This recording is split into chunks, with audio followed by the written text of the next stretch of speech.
Good evening. I am tuning in here from Sedona, Arizona.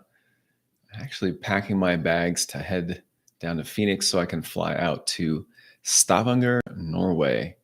Gonna go kick it with Thor from Instagram. You'll see him as Life by Thor. And he and my brother, my dear friend, Jonathan David, we're going to be supporting a group of people with helping to understand how to build their personal brand. Now, I'm going to be participating in the retreat as well as teaching a little bit with my expertise, which is neurolinguistic programming and how we can use our conscious mind to reprogram the unconscious mind. Now, today I want to share a little bit about the topic of complex trauma. Now, complex trauma, as I have been learning from Tim Fletcher, who has so many lectures on YouTube about this subject and about addiction and addiction recovery. He talks about this as being the cumulative impact of repeated prolonged exposure to traumatic events. This is very different than one single, as he says, big T trauma, but this is little t trauma. So a long-term exposure to traumatic events. Often that happened during our critical development period. Now, this typically arises from neglect, abuse, chaotic environments, but it doesn't have to be that. It can just be when we grow up without the proper emotional support and connection and nourishment that we need on a deep level.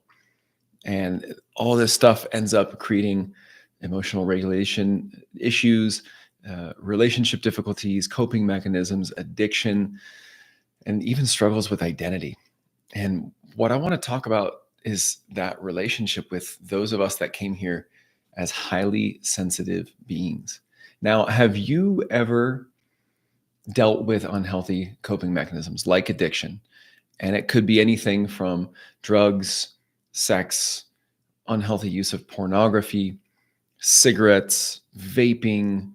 It could be your phone. There's so many different ways that we can try to deal with stress, but do it unsuccessfully. And this is something that's shown up for me in my life so many times. And this is draining us. It is draining us. It is slowly distorting our world. And it prevents us from really, truly knowing deep happiness, deep contentment. Now, have you ever dealt with these addictions that maybe when you break free of one, it seems like you just find another one, like you replace that addiction with one new thing or maybe an old thing? For me, just an example of what I'm experiencing right now is I have been almost a year free of all intoxicating substances, and food has definitely been the thing. It has been the place that is probably the coping mechanism that's probably taken the most, like the highest position in the ranking of ways that I would try to deal with stress. Now, another reason why it's important to learn more about this complex trauma and how it affects us, especially those of us that are sensitive beings, is because oftentimes we feel lost and we don't know who we are. That sense of feeling lost shows up in dissatisfaction. It shows up in confusion, a lack of clarity about where to go and what to do, consistent doubting. Maybe you get clear on a vision and all of a sudden you feel great, you feel focused, you want to move in the right direction. And then bam, the questions come up. Is that really the thing for me? Who am I? Am I actually capable of doing this? There are many of us that have dealt with bouncing from one relationship to the next because we never knew that this had to do with this topic of complex trauma. These were all symptoms. And I would say the biggest thing that is helping to keep us stuck is the fear of success, which is such a bizarre fear to have, to desire to be successful at something or in some way in your life, and then to constantly sabotage it because as soon as we have success, how am I going to mess this up?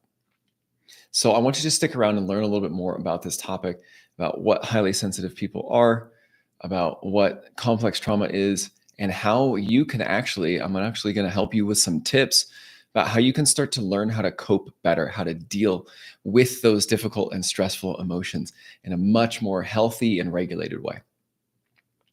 All right, so a couple of definitions of term. I already talked about complex trauma, and this is that slow burning trauma. This is that long, prolonged exposure to trauma that isn't what we may think classically defined as, the big T trauma, as Tim Fletcher describes it, which I highly recommend you go check out his channel and subscribe if any of this stuff feels irrelevant.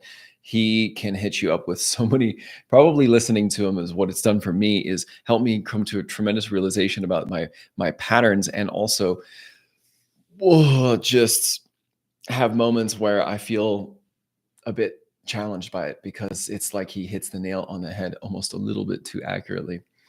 Now, I want to talk to you also about highly sensitive people, HSPs. Now, HSPs are those that are much more in tune with the energy, with the emotions of other people, with the energy and emotions in an environment.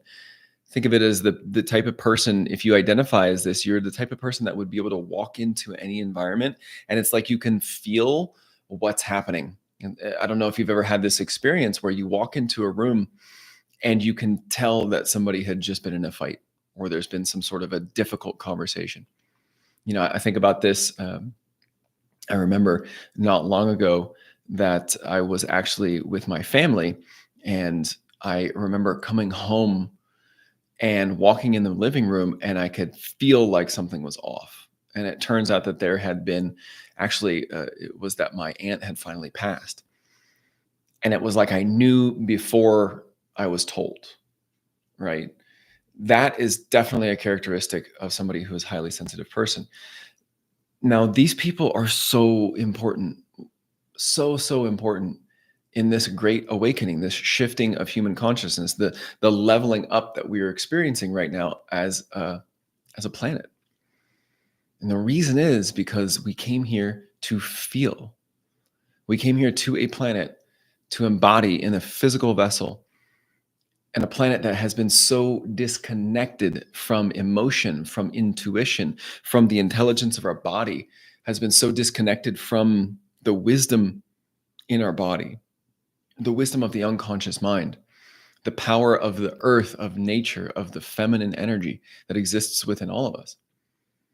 And so I want you to understand that if you resonate at all with this idea of being a highly sensitive person, it's because you came here to feel. And to heal, we must feel. I'll say that again. To heal, we must feel.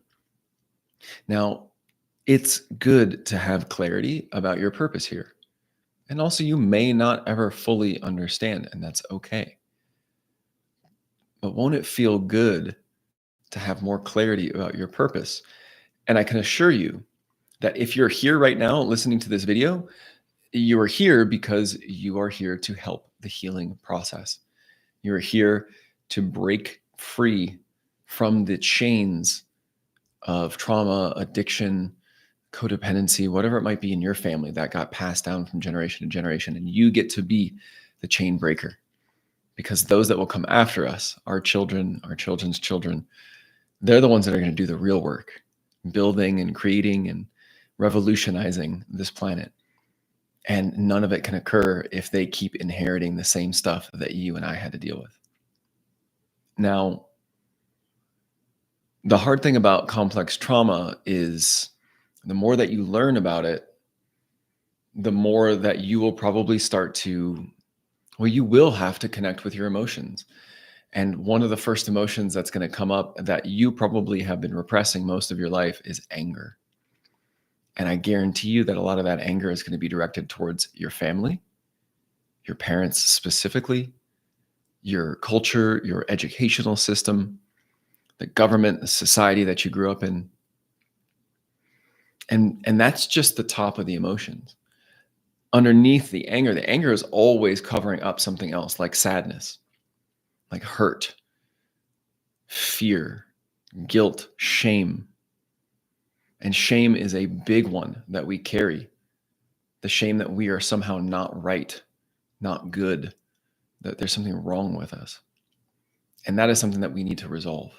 So we have to feel, we have to get back in touch with our emotions. And all of these coping mechanisms, these addictions that we have been dealing with, that I know that I have been dealing with, going from cannabis to alcohol to cigarettes and tobacco, psychedelics, ecstasy, and then looping around and coming back to one that's pretty much always been present, but really present for me now, which is food and overeating. Those were all strategies, just like every symptom of complex trauma is a strategy to survive, a strategy to navigate the stressful world that we live in. Because to feel at the level that you can is truly difficult. It is painful because this is a world of trauma and a world of pain. And so most likely you shut it down, you numbed out, you disconnected, you desensitized yourself because it's painful. And the only way forward is to feel.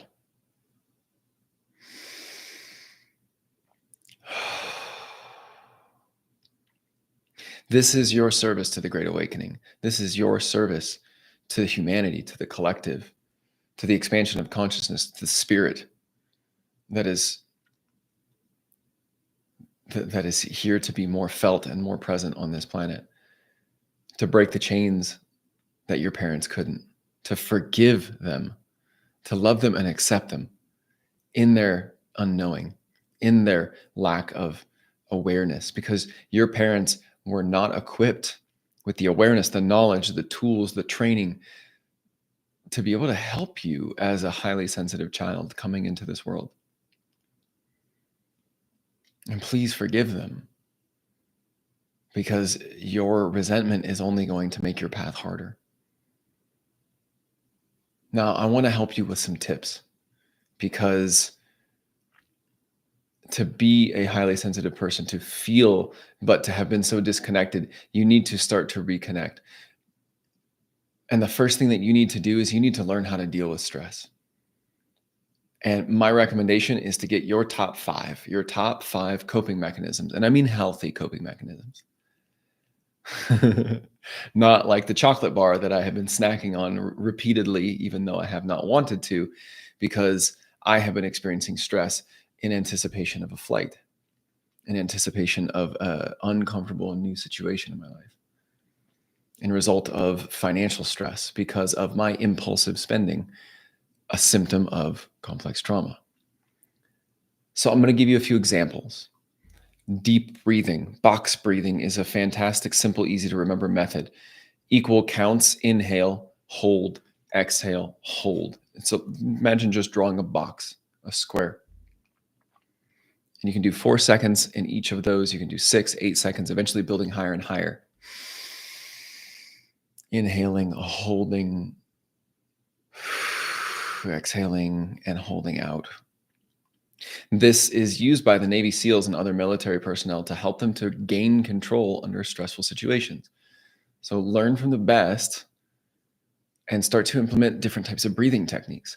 Another way that you can do this is simply by tapping in the vagus nerve. This is the nerve. There's actually 2 parts to the nerve. There's the front and the back. The dorsal and the I can't remember what the technical term is for the front one, but you can start to tap on the upper chest, just kind of like above the heart in the center. Inhaling and making an exhale with a sigh, twice as long on the exhale.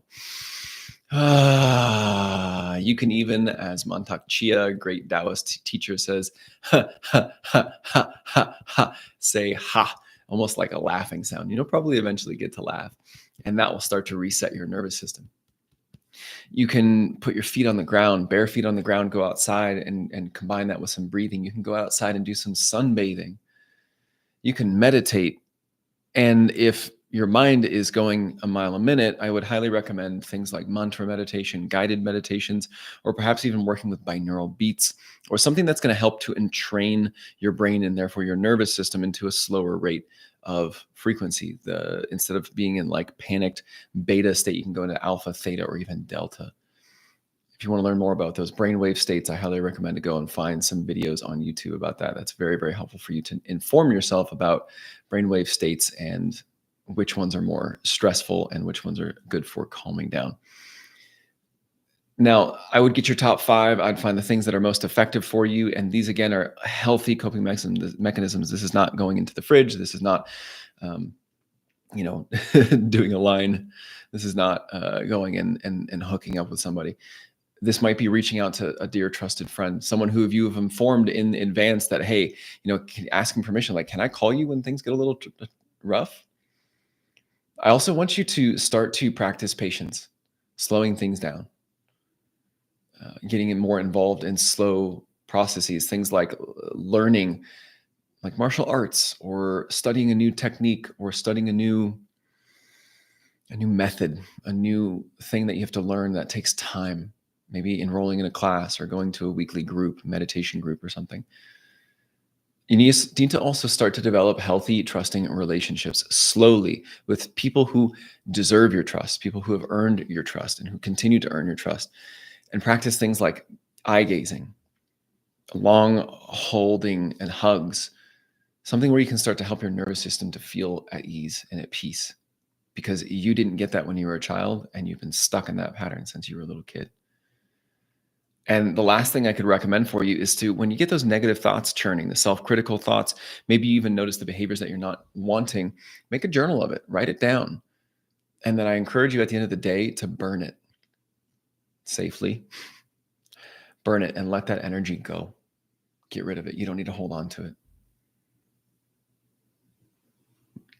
Now, I hope that this speaks to you at some level. I have been dealing a lot with deeper levels of healing and reconnecting with myself and healing my nervous system. And it hasn't been easy, especially lately, because I thought I made the biggest step, which, I mean, I probably was, which was getting rid of first alcohol and then all of the other drugs and intoxicating substances. And also the behavioral patterns and the nervous system patterns are still there. And so, I can't run away from that. Even when I go to Norway, I'm going to be there. I will be there with my same nervous system, with the same challenges in a new environment. And so it's my opportunity to practice utilizing those coping mechanisms. If you want to learn more, or if you want to get my top 5 list, I want you to type in stress there in the comments, and I'll send you my top 5. And if you are interested in learning more, I'm going to be sharing more about this topic of complex trauma and what it means to be a highly sensitive person, and how you can start to free yourself of the chains that you inherited. So stick with me, share this with somebody who could use it, and yeah, definitely subscribe. I look forward to sharing more with you soon, and grateful to have you present here.